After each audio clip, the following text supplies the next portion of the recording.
salaamaaleykum Sénégal salaamaaleykum mbokki internautes yi c'est Amo de Parlons Football SN ñi abonné wul chaîne mën ngeen abonné wu activer cloche de notification bi ngeen aimé vidéo bu fekkee neex na leen parce que pouce bleu ça m'aide vraiment y a beaucoup de personnes qui regardent mes vidéos mais duñ joxe pouce bleu donc aimé leen vidéo bu fekkee neex na leen parce que day permettre vidéo bi ñu gën ko référencier donc plus de vues et plus d'abonnés.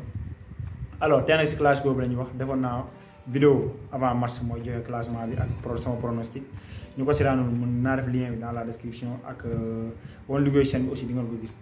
Tout d'abord dañuy def analyse comme d'habitude ñu joxe les grands points enfin ñu joxe les top et les flops juste après l'intro.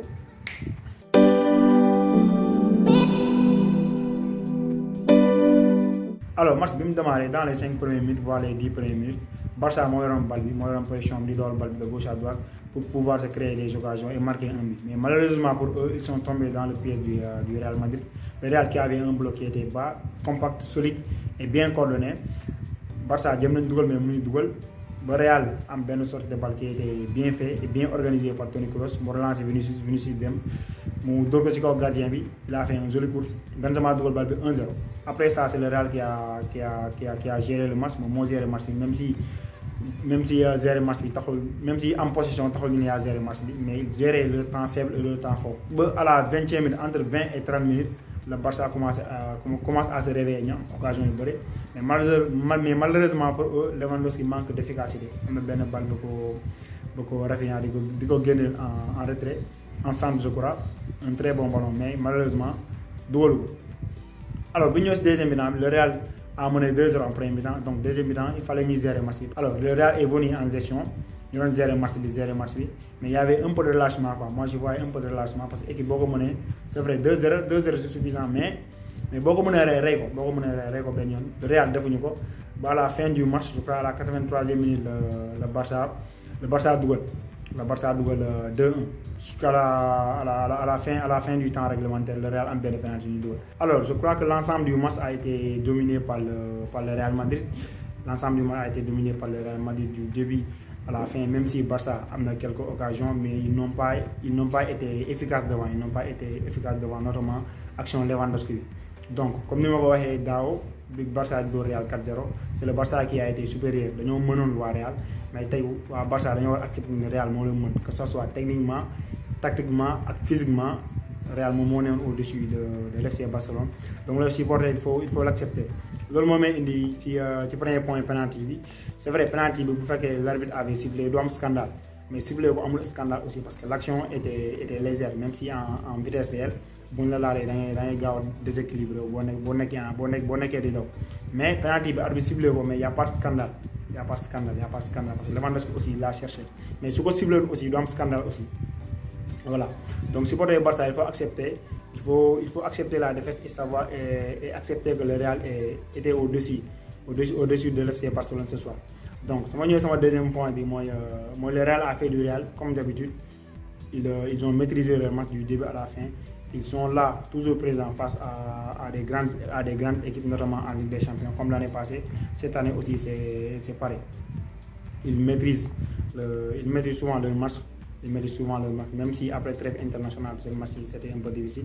Mais ils n'ont pas défaite en championnat ni en Ligue des Champions. Donc c'est bien, ils sont passés devant l'FC Barcelone au classement. Donc c'est quelque chose de bien. Défensivement, ils sont solides, ils sont compacts, ils ont un bloc qui est solide, qui est compact. Offensivement, il fait la différence aussi. Benzema s'est réveillé, il a marqué aujourd'hui. Alors, aussi troisième point, l'FC Barcelone. Est-ce que le Barça est prêt? Parce que Barça il déçoit souvent face aux grandes équipes. C'était pareil l'année passée. Même aussi, c'est pareil si début de saison, Bayern donne Inter, donne aller-retour. Tous les restes nous perdent. Nous avons Real Dorlen. Je crois que c'est année dernière, Séville ils ne sont pas au top de leur forme. Donc FC Barcelone, ils ont beaucoup de questions à se poser, que ce soit Laporta, le Xavi et la direction de ce club. Donc peut-être il y a beaucoup d'absents aussi, parce que quand il n'y avait pas d'absents, quand tout le monde était là, les Araujo, les Christensen, quand tout le monde était là, il n'y avait pas de problème, ils déroulaient, ils gagnaient les matchs 4-0, ils faisaient des clean sheets. Mais après la trêve internationale, il y a beaucoup de joueurs qui se sont absentés. il commençait à prendre des buts de gauche à droite. Donc, ce moment sur les top et les flops. En flop numéro 3, Sergio Busquets, encore décevant, comme face à l'Inter. Ça veut dire poser des questions sur la gestion de Sergio Busquets. Des fois, je joue un match sur 2, comme ça, je parce qu'avec l'âge, on voit que le match est passé à côté complètement. Donc, top 3, Sergio Busquets. Top 2, Eric Garcia l'a cité. Eric Garcia, il a fait un mauvais match. Il n'est pas serein du tout dans les interventions qu'il fait. Eric Garcia, premier bib, non, deuxième bib, il a été fautif. Et aussi, mon mot créé pénalty aussi. Donc, Eric Garcia a vraiment manqué de sérénité. Top 2, mon nom aussi top 1 parce qu'il a fait un très mauvais match. Si on est aussi top 1 sur les flops, Lewandowski l'a cité. Encore décevant lors des grandes rencontres. Comme auparavant, si Marseille Magui Lewandowski derrière, même si contre Inter il a marqué un doublé, mais c'est pas suffisant. Si on est les top en top 3, Eder Militao il a fait un grand match, un très grand match. Moi j'ai Lewandowski, moi ko fu mu noyé, bu décrocher mu top ko, bu défé appel en profondeur mu top ko. Donc Militao il a fait un très excellent match aujourd'hui. Donc top 3 pour Militao. En top 2, Toni Kroos l'a cité. Mon a aussi le top 1 parce que Toni Kroos il a fait un très grand match ce soir. Donc dafa adapté aussi si football bu bees parce que moom mu jëkk ba laa xam ay passe longue yooyu noonu mais gis nañ ni léegi moo ngi def li football laaj mooy pressing bi récupération bal yi interception yi xam même si côté footballistiquement loolu moom on a rien à lui reprocher. Alors su ma ñëw si top 1 bi qu'il a cité, Fede Valverde, comme d'habitude, il ne déçoit jamais. Il est le couteau suisse de Ancelotti. Il peut jouer latéral, il peut jouer milieu de terrain, il peut jouer excentré droite. Comme d'habitude, il ne déçoit jamais. Un but plus passe décisif sur presque passe décisif sur le penalty de Rodrigo. Alors, c'était tout pour aujourd'hui. Abonnez-vous à la chaîne, abonnez-vous, activez la cloche de notification.